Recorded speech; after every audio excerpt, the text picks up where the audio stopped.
welcome all of you to a talk that I'd like to share with you about where marketing is and where it might be going. And it's interesting, I recently was with a very big company, and it has many brands and brand managers and so on. And I found out that the marketing department in one very large country itself is 300 people. 300 people are working for this company in marketing, not in sales, just in marketing. And yet, before 1910, there was no such thing as a marketing department. And as a matter of fact, there used to be maybe 2 or 3 people who might say they're marketeers working in the sales department, maybe in the 1920s.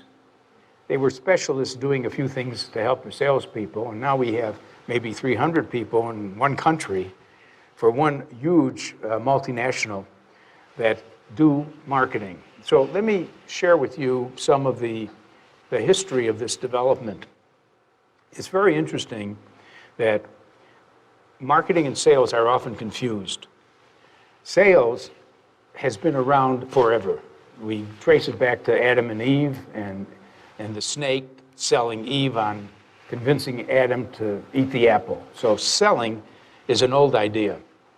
Market, the word marketplace or a market is an old idea because even in Phoenician times, people would bring wares from one part of the world to another part, and people would sit on the street and sell different produce and little objects. So markets existed. Marketing became a word around the 1910s, and it meant to deal with markets. You are marketing when you're working with markets.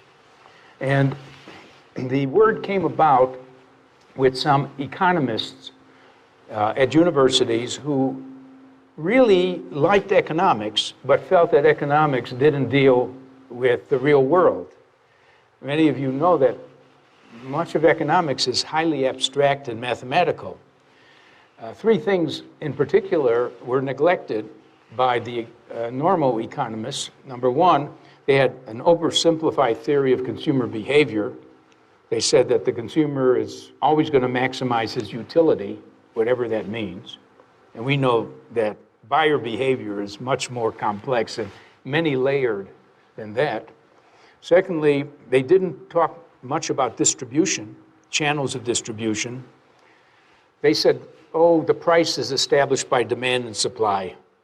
Yeah, but is that how a manufacturer sets the price? Is that how the wholesaler sets the price? Is that how the retail? So that was not part of marketing theory, of economic theory. And then they didn't mention and analyze the force of advertising on demand generation. You know, we take it for granted that advertising works and it generates more demand, but they never analyzed it. Everything was price, not advertising. They didn't analyze sales forces. So basically, these economists at universities started to write books called Marketing. And they had a lot about distribution initially, and then they added over the years a lot about advertising and sales force. And then since some of the early books had to do with agriculture too, agricultural marketing, they had chapters on that.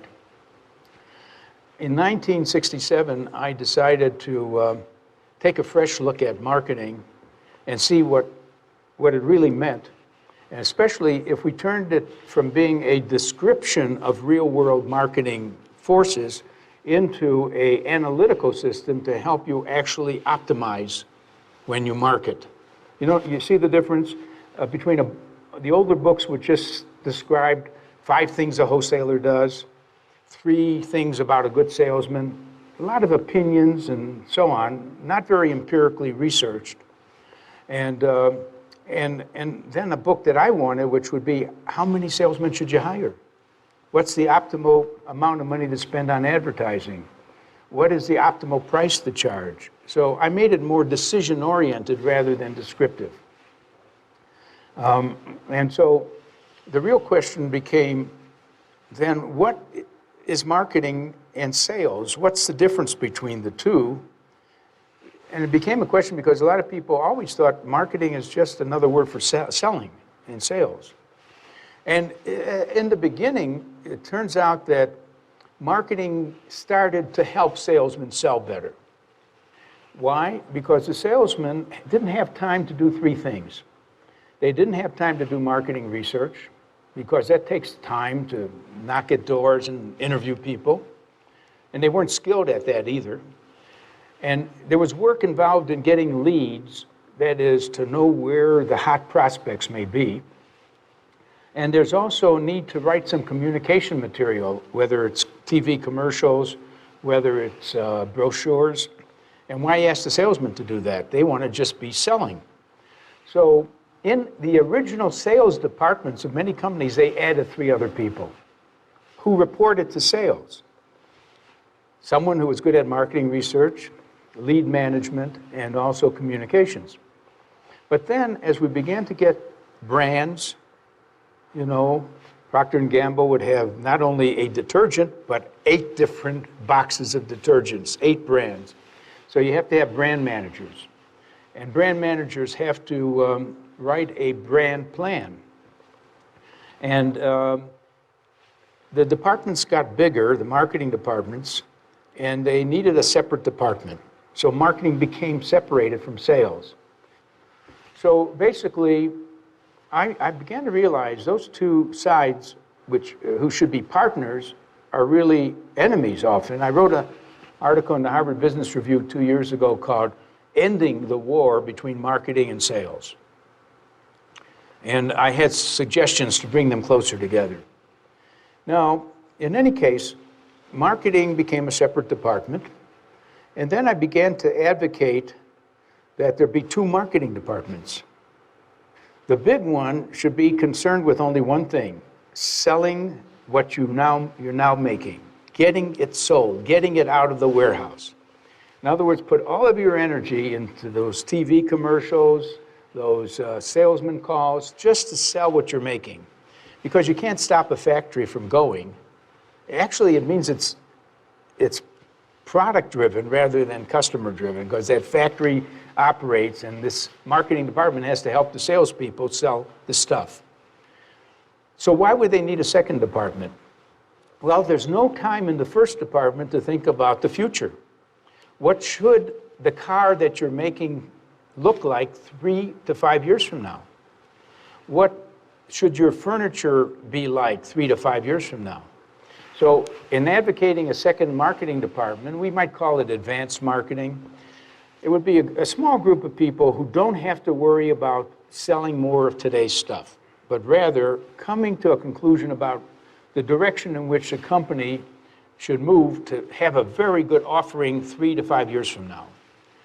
And I got that idea from General Electric, which hired a person to help them understand what was happening to kitchens in the next 3 to 5 years. Questions like, are kitchens going to be bigger? Will people want bigger refrigerators and stoves? What features would they want? So anyways, this idea of a second group that has the leisure not to be involved in selling today's stuff, but making a good future tomorrow came up. Now, the next development was the development of the CMO position, Chief Marketing Officer. And that is, in a sense, a renaming of the Vice President of Marketing. There have been Vice Presidents of Marketing, and maybe the emphasis of this term chief is that there's other chief officers, right? There's a chief financial officer in a company, a chief technology officer, a chief information officer, a chief operations officer. Why not a chief marketing officer? With the idea that it is a strategic person who sits with the others to develop the company's strategy. Well, today in the United States, we have about 2,200 chief marketing officers working in different companies. Even General Electric has about 5 or 10 of their own chief marketing officers in different divisions. And they are part of a community that exchange a lot of ideas with each other. And a chief marketing officer has to do a number of things. One, get the rest of the company to be customer-driven, not product-driven, customer-driven. Two, to help the people in the company get customer insights, new ways of viewing their opportunities. In other words, maybe going from segmentation based on demographics to segmentation based on attitudes. Some new way of looking at a traditional market. Customer insights. Third, find a way to evaluate the different products of the company between those that should be given a green light because they're healthy products selling well, those that should be given a yellow light because they are sort of in between, and those which should be dropped because they're going nowhere. They're using up the company's resources.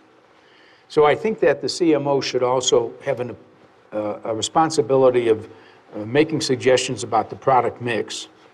And then the fourth thing would be the metrics, how to measure the value added by marketing. You must know that the marketing is, when you do a commercial, a TV commercial, did it work? Did the campaign work? Was it worth the investment? How do you get metrics? And so the chief marketing officer today has to build a system with the agreement of the chief financial officer, who has to dish out the money, that they agree on how we're going to measure the return on marketing investment. In fact, we have a name for that called ROMI, R-O-M-I, Return on Marketing Investment. So that's sort of a picture of how far we've come from Adam and Eve and just selling to marketing, which was a 3-person department within sales, to a big company with about 300 marketers, and to chief marketing officers. And that's just the beginning of the story of where we are today. Which are the most common mistakes or errors companies make when designing and implementing a marketing strategy? Yes, it's sort of a question of not maybe having a strategy, but the problems of implementation that come up to make sure that it works in the marketplace. You know, there was a professor at Harvard named Thomas Bonama, who actually saw that big problem of implementation and became the country's expert on marketing implementation. He went to a lot of companies and asked them, did you have a good plan? And they said yes. Did it work? They said no. And what failed? Maybe in some cases they found out that the salesperson, the sales force didn't buy into the plan. The sales force didn't believe in it. They didn't believe they could make that much money in commissions. So they would go to some of the other products of the company to sell those because that particular product wasn't going to work for them with their commissions. That was one type of problem, that the salespeople did not accept the plan. Another problem of implementation is sometimes you do your ad program and it gets a certain timing. It's supposed to be on the air, let's say on a certain Thursday night, and maybe things could happen. Thursday, there was a lightning that struck and many of the houses lost their electricity. So that campaign never started that time. But even more fundamentally, I've seen companies that started to advertise the product before it got into distribution. So I notice a medicine that interests me. I saw the ad, I go to the store, and the store says, oh, it hasn't come on stock yet. They haven't shipped it yet. So there are many implementation problems. I'm going to give you one more that's interesting. I went to buy a camera, and I wanted to buy a Sony. Why? Because the Sony people had convinced me to want a Sony from their advertising. I go into the store, I end up buying a Sharp. You mean after all that work of their building my preference for a Sony, what happened? Well, a lot happens in the store. Maybe the salesman was being paid to sell the Sharps. Maybe the Sharp had a feature I had not known about, which the Sony did not have, so I preferred the Sharp. Maybe there was a big point of purchase display in the store about the Sharp that got my attention. In any case, this is a new field of investigation called shopper marketing. What happens in the store? Because usually the brand manager is finished by just getting us motivated to prefer their brand, but they don't go out of their office to see what's happening in the store.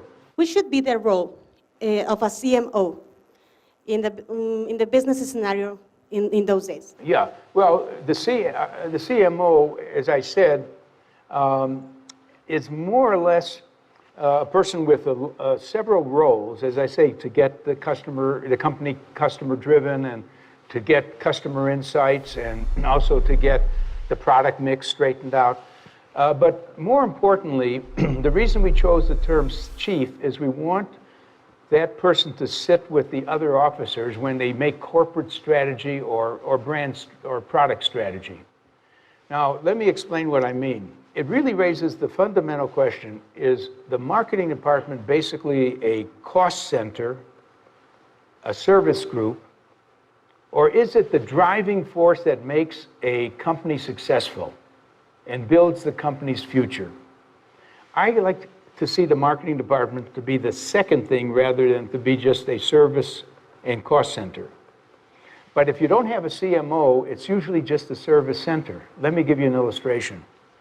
In a company called Suro, which makes pharmaceutical products, I asked them, how do they use marketing?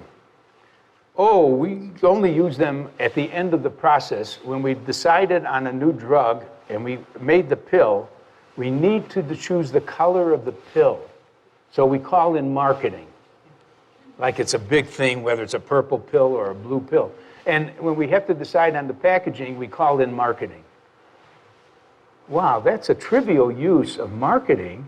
Why weren't they there before you even made the product? Why didn't they measure the size of the disease category and how big was it? And whether there was going to be a financial return. After all, marketing has the capability of spotting an opportunity, measuring it, and doing a concept test. How do you know it should have been a pill? Maybe it should have been a liquid. Maybe it should have been a patch. So when I went to another pharmaceutical company called Abbott, they say, we don't treat marketing that way. Actually, marketing runs our business.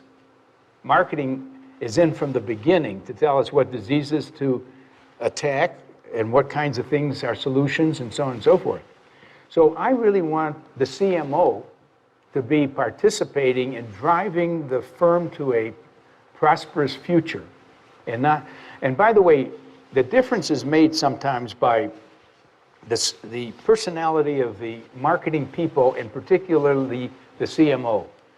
If your CMO is anyone like Steve Jobs or anyone like Richard Branson, you have a terrific leader of marketing, right? Look at how the role of the creative person. When a person is so creative in marketing, then of course they should be part of driving the business of the future of that firm because they have big ideas. See, marketing is both art and a science, and I'm talking about the art side, which is to really have big ideas. Could you give us some ideas or examples of the concept that you measure, and how do you measure them for the roaming? Yes. The question is, we need metrics to know if we're getting our return on marketing investment. ROMI is return on marketing investment. I think that this is a problem that is continually being worked on, and I wrote out a list of 100 different metrics for different parts of marketing, which really answers the ROMI question to some extent. For example, we judge sales forces by how many calls they made, how many closings of the calls where they got a sale, what was the cost per sale. So for sales itself, there's a lot of metrics. There's a lot of metrics for distribution. If I'm selling automobiles through different dealerships, they're all selling my Chevrolet car or whatever, I can figure out who are the more productive dealerships and even find out what is it about the more productive dealerships That's different than the less productive dealerships. So when you break down marketing, not into a global measure, but into a measure of narrower things like the dealers or salesmen or even ad campaigns, you'll get some sense of the contribution of marketing. You talked about how in-store advertisement and there's also advertisement in TV. I want to know, what do you think nowadays we have a lot of information, consumer has a lot of access to information. Yes. Where do you think our investment should be right now on the decision of the consumer? And even between TV advertising and in-store advertising, there's a trade-off. But I think with the new social media, here is the thing we should do. Number one, do not drop traditional media. You've been using it. You know something about whether billboards work or print ad works and all that. But you got to start factoring in social media. Now, don't do it the way a particular company did it. They got so excited about social media that they took half of their advertising budget and put it into social media. Now, the problem is they didn't know what to put it on, so they just threw it into different things. They threw it into Facebook and Twitter and so on, and nothing seemed to work very well. So that was a mistake. The other company that I know that took 10% of the initial advertising budget and hired a young netizen. Now, netizen is the name of someone who's a citizen who knows the net, a netizen. Now, that means a young person who grew up with these things and says, hire me, I can figure out, I'll put it on Facebook and I will see whether I can build a community for our company. You know, Coca-Cola has a whole community on Facebook, that people are fans of Coca-Cola and they turn to that in Facebook. So that's the way to start. Now, once you start a few things like that with the right person doing it, and he's beginning to, or she's beginning to see results, if the results are good on certain media, go up to 15%, not 10%. Do it gradually, and then recognize that the traditional media could be used to influence the social media and vice versa. For example, on a traditional media, I might have a big TV commercial and then it says, for more, go to Facebook. Good. Because really, a big ad on TV can only is going to be very emotional, hopefully, and it can't say much. It's not what we call rich media. But they said, for more information, go to our Facebook site. That's rich media. Now, the same thing could start with something on YouTube talking about and showing the big ad. So basically, we hope that we call this blended media. Some people at my university invented a thing called IMC, that is Integrated Marketing Communications. And by the way, it covers not only media, but it covers public relations. It covers your salespeople talking to other people. Everything communicates. So IMC has a whole textbook called Integrated Marketing Communications on how to get all those synergies working for you. Thank you very much for your questions and participating. Thank you.